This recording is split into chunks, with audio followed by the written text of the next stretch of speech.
Udah mulai. Well, halo semuanya, selamat datang dan balik lagi ya. Kalau buat yang udah pernah nonton channel ini atau yang baru datang, selamat datang. Nama gue Koko dan sekarang gue mau cerita kenapa gue suka banget nonton podcast atau dengerin podcast horor menjelang tidur. Sebenarnya ya karena biar ada yang ngomong dan kebetulan gue suka horor aja. Tapi di kesempatan kali ini, wah formal banget ya. Tapi di video ini gue mau jelasin, mau ngasih tahu ada 2 podcast horor yang menurut gue bagus banget di Indonesia. Ini salah satu favorit gue lah. Dua-duanya ini favorit gue lah untuk teman tidur. Oke, langsung aja. Yang pertama itu ada, ini ada Trauma dari Dono Pradana. Ini komika Jawa Timur. Dia bikin podcast horror Trauma. Nah, ini kalau kita klik, weh, copyright. Nah, ini playlistnya di sini. Ini menurut gua podcast horror yang oke banget.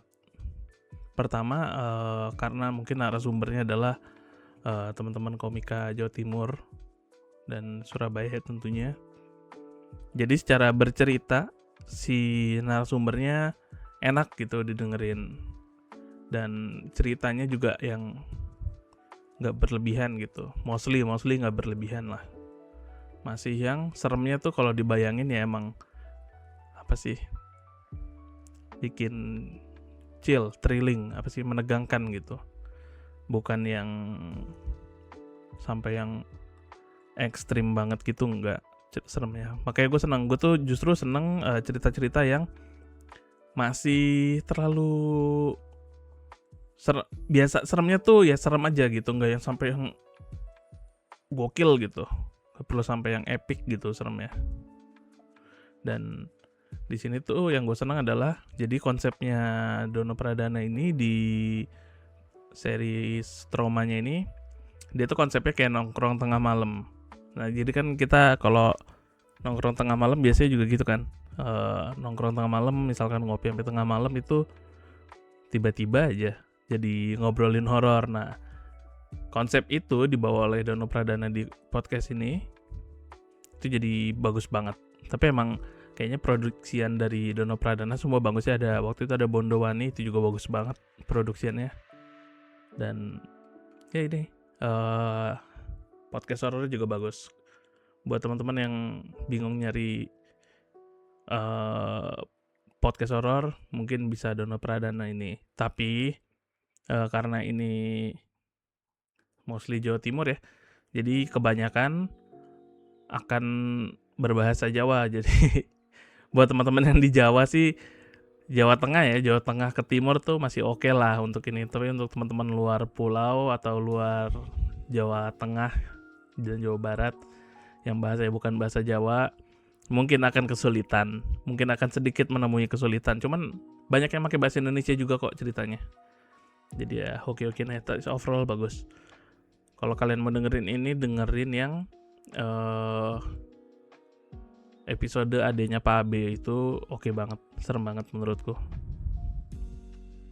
Oke, next podcast horror kedua yang menurutku bagus banget, ada podcast horornya Raditya Dika. Ya, ini adalah podcast horor menurutku masih salah satu yang terbaik. Bermula dari ini nih, gue jatuh cinta nih sama podcast horornya Raditya Dika. Jadi di sini Bang Radit tuh ceritain yang Rumah Eyang, itu menurut gue seru banget, seru banget. Seremnya dapet, tegangnya dapet, terus ada beberapa lucu. Dan yang bikin gue suka adalah karena mungkin Bang Radit adalah seorang penulis dan storyteller ya, jadi dia tahu gitu bagaimana cara menanggapi cerita yang mungkin agak keluar plot atau plotnya membingungkan. Jadi Bang Radit itu meluruskan detail-detail yang hilang gitu. Dan jadinya tensinya tuh tidak yang terlalu tegang, jadi nyantai, cuman tetap dapat seremnya. Nah, yang gue suka tuh dari podcast Bang Radit itu, ya terutama ada 2 sih episode favorit, 3 deh. Episode favorit gue adalah jelas ini ya, kumpulan rumah Eyang, terus hantu apa ya? Ini nih, hantu pabrik. Ini juga favorit gue, ini gue dengerin berkali-kali tetap terasa gitu, chill-nya, dingin-dingin di punggungnya tuh masih kerasa kadang. Ini seru banget menurut gue yang ini. Sama satu lagi yang apa sih, hantu penghisap darah kalau nggak salah, yang zombie itu juga serem, itu juga oke gitu. Ini sama kalau ada honorable mention mungkin yang sama Ruben Onsu, aku nggak tahu di sini nggak. Ini nih, yang ini Mayat Hidup sama yang Ruben Onsu, menurutku itu seru tuh. Ruben tuh bukan seremnya gimana nih, tapi kayak menceritakan bagaimana kengeriannya aja, kengerian situasinya. Nah itu, ini adalah 2 podcast yang menurut gue oke banget. Gue juga masih dengerin sih kadang Lonceng Misteri gitu, Lonceng Misteri RJL sama satu lagi siapa sih, Badru Caps Lock kalau nggak salah, masih dengerin. Cuman Lonceng Misteri ini gue agak picky aja nyari ceritanya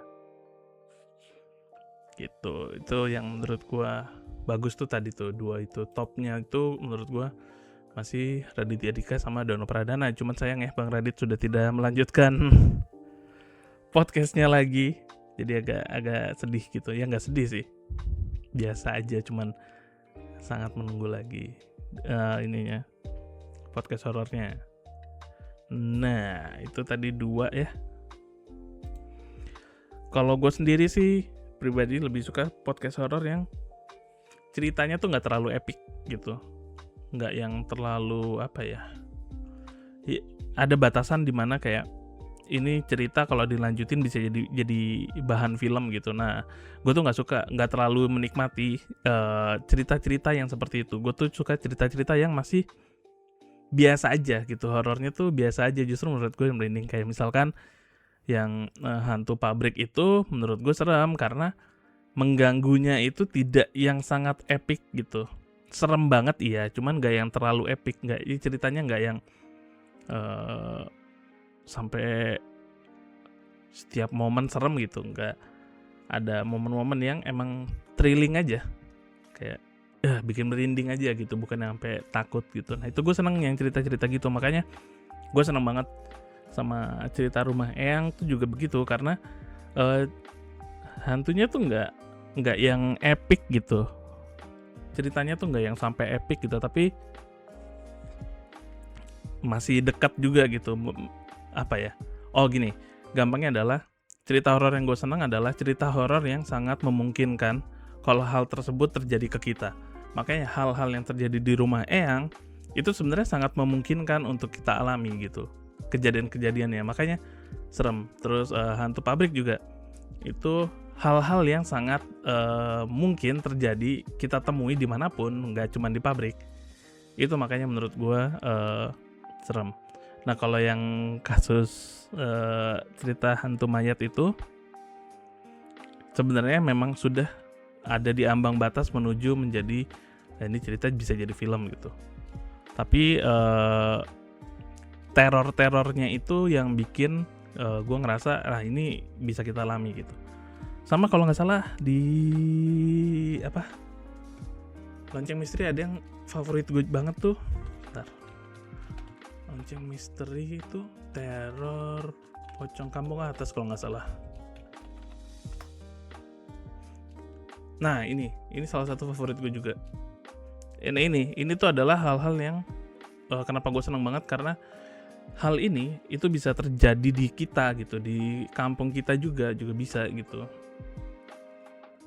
Terus Lonceng Misteri teror kontrakan kalau nggak salah, yang cuman kuat berapa hari gitu, 5 hari kalau nggak salah, yang di Bekasi kalau nggak salah. Ini kalau nggak salah, ini juga serem gitu. Kenapa? Karena itu tadi dekat, terasa sangat dekat dengan kita bisa mengalami itu, makanya terasa serem gitu. Nah, kalau podcast horor yang udah hantu naik gunung tuh biasanya gua skip sih karena ya udah gunung emang serem, jadi ya udah gitu. Dan mostly ceritanya sama, pendakian, ketemu ini gitu.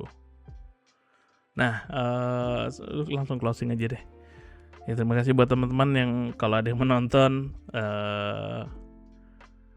ya semoga bisa segera upload lagi.